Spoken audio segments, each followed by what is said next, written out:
Good afternoon, everyone. My name is Jeff Gallant, Associate Director, Transfer Admission. Thank you so much for joining us this afternoon. I have a few slides I'll take you through. I expect it'll take 25, 30 minutes, and hopefully you'll find it helpful information as you consider our offer. So let me just share my screen right now.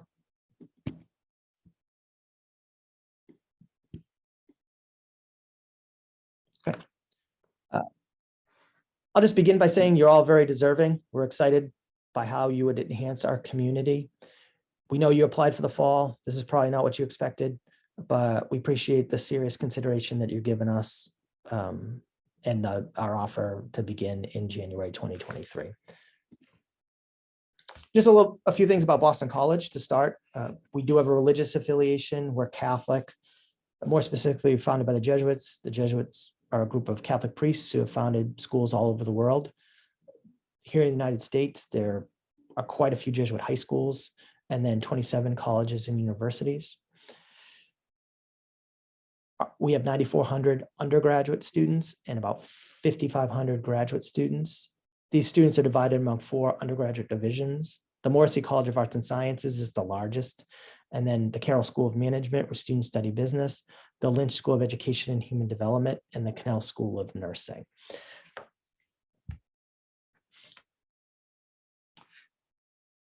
Perhaps some of you are already aware of this. We are really close to Boston. You see the Boston skyline from various points around campus. And the subway's right across the street. The T, as we call it, it's above ground where we are, but it helps our students stay very connected with the city of Boston. At the same time, we're able to give you a traditional residential campus experience. We're in a neighborhood surrounded on 3 sides by neighborhood homes and a 4th side by a reservoir. So students that pick us like that combination. One thing to know about BC is we don't have Greek life, no fraternities and sororities. So club and student organization involvement is really important. It drives social life at BC. It's the way people make friends.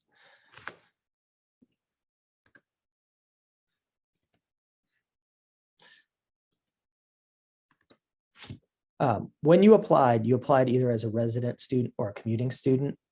I think most of you on this call applied as residents. So if you applied as a resident, we will award you your first semester on campus starting in January 2023. So the January 2023 spring semester, you are guaranteed on-campus housing. After that, we cannot guarantee. It still works out pretty well for transfer students. Had you started at BC as a freshman, you would have been given either 3 or 4 years of on-campus housing. Half our students are awarded 3 years, half our students are awarded 4. So for sophomores, being on campus this upcoming academic year in spring will keep you in step with your class because sophomores live on the main campus. Living off campus junior tends not to be problematic because over 50% of our juniors are off campus. So, and there's a lot of variety in terms of places to choose from, very close to campus. The T, that subway line, has many stops throughout our off-campus housing areas. And then we run a BC shuttle bus that's just for the Boston College community throughout our off-campus areas. So you have many options. You can take the T, you can ride the bus, you can walk. And I would say everything is within a mile of campus in Brighton or Newton. The issue is traditionally, almost all our seniors choose to come back on campus and use their 3rd or 4th year of on-campus housing. And we cannot make that guarantee to you. So you can petition for additional years of housing, but if you choose us, if you accept our offer, you do so with the understanding that it is very possible that you will not be on campus after the spring semester of your sophomore year. And hopefully you're okay with that. From what we hear from students is that the cost of on-campus and off-campus living is similar. So when you're on campus, you pay room and board to Boston College. When you move off campus, you lose that charge, but you pay rent. And we're told that the rents and the room and board charges are equivalent.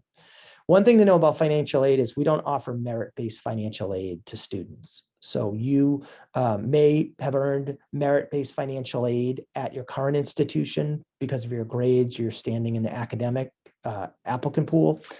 Those merit scholarships will not follow you to BC. We do need-based aid. We're one of 21 schools in the country that meets the full demonstrated need of every applicant. But we award that based on just family financial data as provided by the CSS profile, the FAFSA, and your tax information. Your grades and your character and your extracurricular accomplishments and your personality, that gained you admission to Boston College and this opportunity, but it has no relevance to financial aid. But perhaps, even though you're not taking your merit scholarship with you to BC, perhaps we can offer you a more generous need-based package than your current institution. And I think it seems like financial aid has been working with you for those of you who applied for financial aid. So if you have any questions, please let us know. Thanks for doing that. Let's talk a little bit about academic advising and orientation. There will be an orientation program for you in January before the start of the spring semester classes. It is mandatory. Just know the Office of First Year Experience that coordinates our orientation program does a great job with it. They are respectful to you in that they understand you've already done a college orientation. So their program is more for you to get to know BC and each other rather than college. They understand that you've already been college students, and I think they tailor the program with that understanding. You'll register for your spring 2023 classes at that January orientation. Orientation at Boston College is faculty driven, so you'll have an assigned faculty advisor, and you can meet with them as much as you want during your semesters at Boston College, but they make sure to meet with you at least once a semester before course registration for the semester ahead. The way advising works from school to school can be a little bit different. So for the Morrissey College of Arts and Sciences, to supplement faculty advising, we have an academic advising center staffed with professional advisors who you can work with, and they work with first-year students, all freshmen and transfer students. And then also within the dean's office of Morrissey, there is a specific dean, Dean Trace Answorth, who is both the sophomore class dean and the dean for transfer students. And she's a great person. She'll be a tremendous resource for all of you.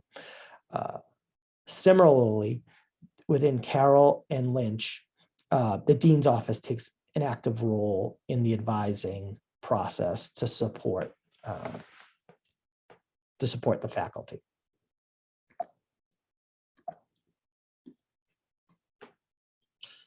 I want to explain the curriculum to you. At BC, courses are really divided into 3 categories.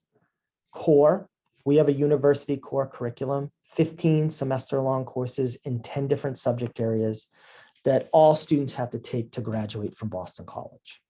And we'll talk more about that in a minute. Then you have major specific classes and elective classes. We sent you a degree audit yesterday. And what we're able to do at this point in the admissions office is look at the courses that you've already taken. And we can say that specific classes that you've taken at your previous institution will count towards your graduation requirements. At BC, students take 5 3-credit classes typically during the fall semester and another 5 during the spring semester each year. So a total of 10 3-credit, so 30 credits each year. And then across 4 years, what that means is you take 40 classes for 120 credits. So what you'll see is we've totaled up the amount of credits you're transferring in. Beyond that, we can go one step further at this point.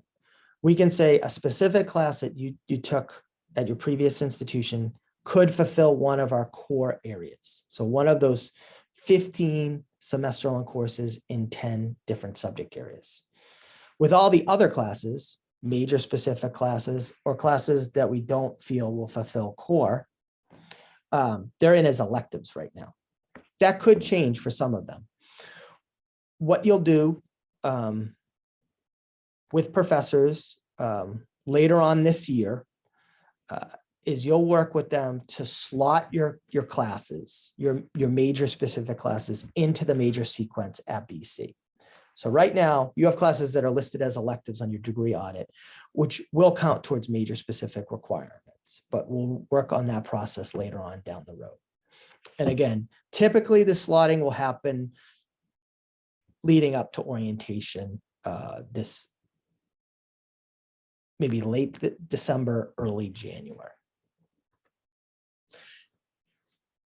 The version of the degree audit we sent you is in a PDF format. What you'll see as a BC student is a little bit cleaner. So I wanted to give you an example of this. This section of what the degree audit looks like on the student database, here are the core areas. So, we have writing, literature, arts, math, history, philosophy, there are others. You'll see if a class fulfills a core area, you'll see it listed and there'll be a green icon here, meaning it's fulfilled, and that's the course that fulfills it. You'll see a blue symbol if you're currently taking a class that will fulfill a requirement, and that's an example right here. So you don't have a grade yet, and the course will fulfill a requirement, but it hasn't been finalized yet. And then red means you still have to fulfill the requirement. At the top of the degree audit, you'll see a snapshot of your credits, how many you've earned, how many might be in progress at the time, how many you still need, and the courses in progress are usually listed right there. In addition to the degree audit, we sent you an explanation letter. On your explanation letter, we listed your transfer level. So for almost all of you, that's currently first semester sophomore, with a graduation date of December 2025. Now, this is your the current snapshot of where your credits are at this moment. This assumes that you don't take any classes this fall, which I think it will not be the case for most of you. I think most of you are thinking about taking classes this fall. So once you get those classes approved by us, your plan for the fall, and that deadline is September 1st. So we'll work on it with you over the summer. We will then update your transfer level and graduation based on that plan. And I think many of you will move to second semester sophomores, and then your graduation term will move up a semester, and it will then be May 2025. As I mentioned earlier, students take 5 3-credit classes each semester at BC. So after 3 semesters, sophomores would be at 45 credits. So we'll work with you. I think most of you will want to enter as second semester sophomores in January. And so had you been at BC for all 3 semesters, you would be at 45 credits. So it'd be great to get you in the ballpark of 45. We'll let you go 2 over that total. So 6 more credits, 2 classes. So you won't be able to transfer any more than 51 credits. And it doesn't mean you have to get to 51. 38 will be the minimum for second semester sophomore status. So somewhere around 45 would probably be ideal for you. And then just highlighting a condition that we put in one of your letters, you're not eligible to postpone your enrollment beyond January 2023.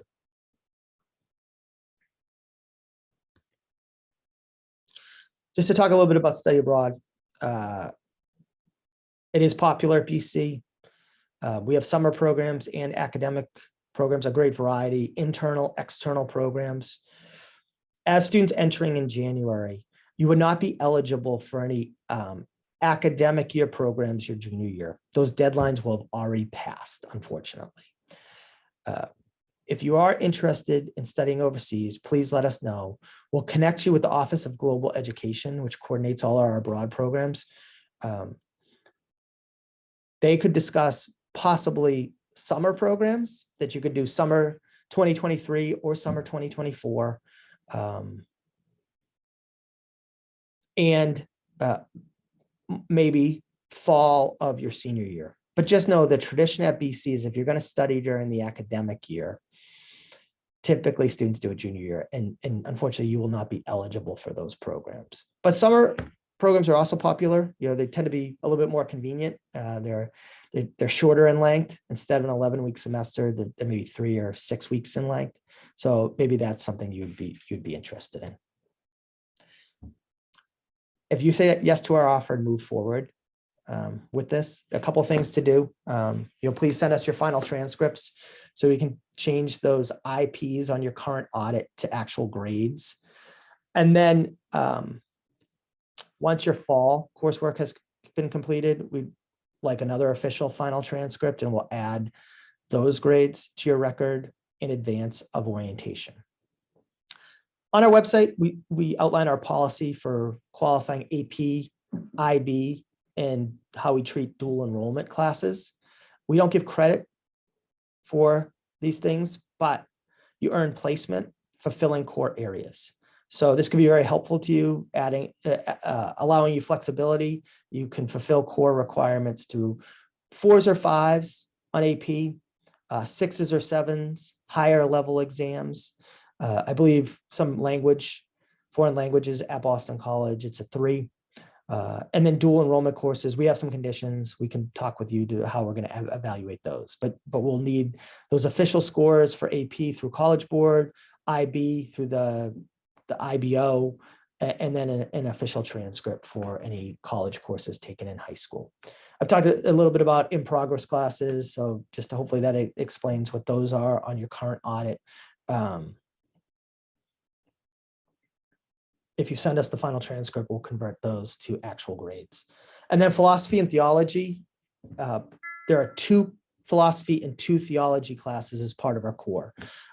If you've taken philosophy and theology before BC or are thinking about signing up for classes in these areas this fall, just know that you still have to take 1 of each at Boston College. So no matter how many philosophy classes you've taken previously and how many theology classes, we'll give you credit for 1 of them for the core. So you'll fulfill half the core, but you will still have to take 1 semester of philosophy and 1 semester of theology at BC. Hopefully that helps you in terms of planning for the classes that you may be taking before January. And just some more important dates. January 8th is our deadline to say yes to this offer. We'll work with you over the summer to finalize your plan for the fall. If you are taking classes, we would like to have all that finalized by September 1st. We will be admitting more students for January. Those students will apply by November 1st. So once they enroll in December, we will send all of you, those new students and this group, information about orientation from FYE and housing, and that will be in mid-December. And then orientation registration will take place right before the start of classes. That's already set as January 17th, 2023. And we expect orientation to be in person. So you will move into your spring placement on campus if you applied as a resident student, and orientation would be mandatory before the start of the academic semester. And again, you would register for your spring semester courses during that orientation program.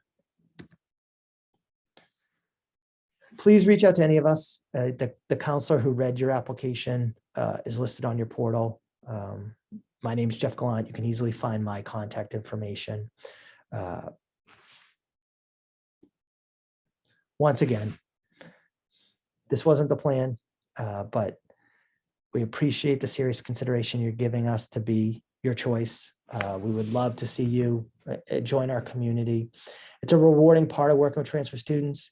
In my time, hundreds, maybe even thousands of students have entered BC through the transfer process, have enjoyed a smooth transition and thrived here. So by the time they're a senior, for most of them, it feels like they've been here the whole time.